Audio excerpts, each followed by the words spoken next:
greenhouse effects on Mars.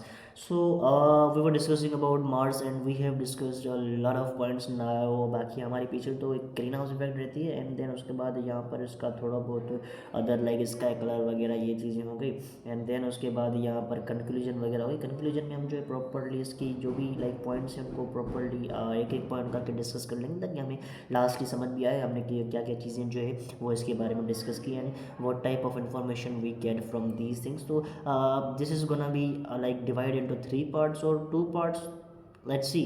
यहाँ पर अपना होता है green house effect on Mars. So green house sorry greenhouse effect. Mars has 2 tons of CO2 but it still cool. Why?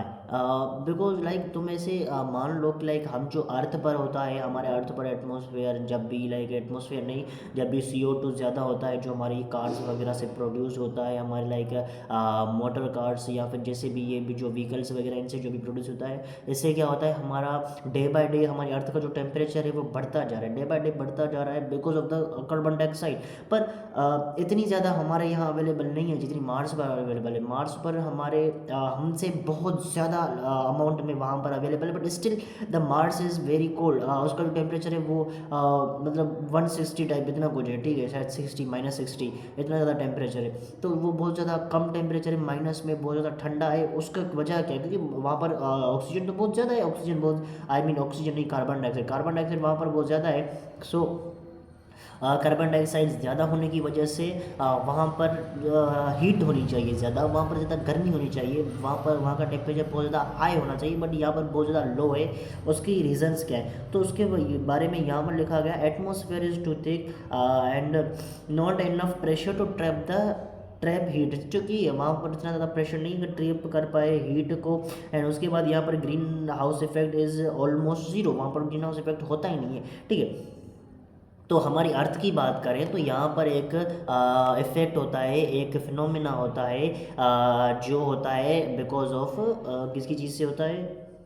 अब atmosphere में कौन से लेयर की वजह से होता है वो तो मुझे याद नहीं है बट ऐसा होता है कि लाइक ग्रीन हाउस इफेक्ट्स होते हैं जिससे इंफ्रारेड जो होती है इंफ्रारेड हमारी वापस बाउंस बैक नहीं हो पाती वो हमारी अर्थ के अंदर ही ट्रैप हो जाती है एंड जिसकी वजह से हमें हीट प्रोवाइड होती है हमारी बॉडी के लिए एंड उसके अलावा हमारे अर्थ के लिए भी एंड जिस वजह से हमारा जो टेम्परेचर है वो नॉर्मल रहता है। वैसे तो एवरेज टेम्परेचर जो होना चाहिए अर्थ का वो होना चाहिए था नॉर्मली 15 सेंटीग्रेड ठीक है 15 सेंटीग्रेड या फिर 20 इतना कुछ but slowly because increase in the CO2 it is increasing मतलब सिंपली हमारा जो टेम्परेचर है वो भी इंक्रीज़ हो रहा है ठीक है। CO2 ज़्यादा बढ़ता जा रहा है बिकॉज ऑफ द लाइक ये पोल्यूशन वगैरह इन चीज़ों की वजह से कार की वजह से या फिर दूसरे जो मोटर व्हीकल्स हैं इनकी वजह से जो भी है इनकी वजह से हमारा जो भी टेम्परेचर है वो भी स्लोली ज़्यादा बढ़ता जा रहा है। एंड इवेंचुअली ऐसा बोला जाता है कि लाइक कुछ सालों के अंदर मे बी 2050 तक हमारा जो टेम्परेचर है वो हो सकता है 60 to 65 तक भी आ सकता है and that temperature will be too high for our earth and for the humans.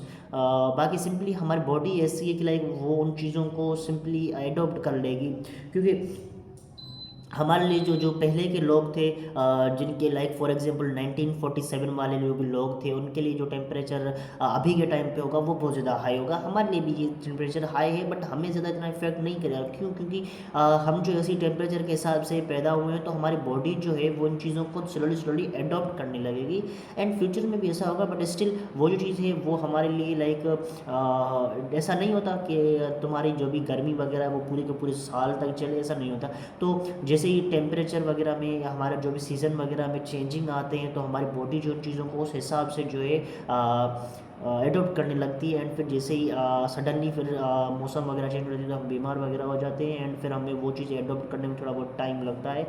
तो basically slowly we are gonna मतलब स्लोली हम जो है इनकी तरफ जा रहे हैं। अगर हमारी जो साइंस वगैरह है वो ज़्यादा कैपेबल हो पाती है ज़्यादा अच्छी हो पाती है इन कुछ सालों में तो मे बी हम बोल सकते हैं। बाकी simply we can also say that earth is going to its end earth is going towards to its end ठीक है। बेसिकली हमारा एंड तो होने वाला है अर्थ का क्योंकि सबकी कोई पर्टिकुलर लाइफ होती है and I don't think so earth is gonna be like मतलब सिंपली ये एंड के पास आने वाली है। 2026 में तो दुनिया ख़त्म है, वो वाला सीन, ठीक है। वैसे 2026 में नहीं ख़त्म, लेट्स सी। बाकी मिलते हैं नेक्स्ट वीडियो में नेक्स्ट इन्फॉर्मेशन, तब तक के लिए बाय बाय।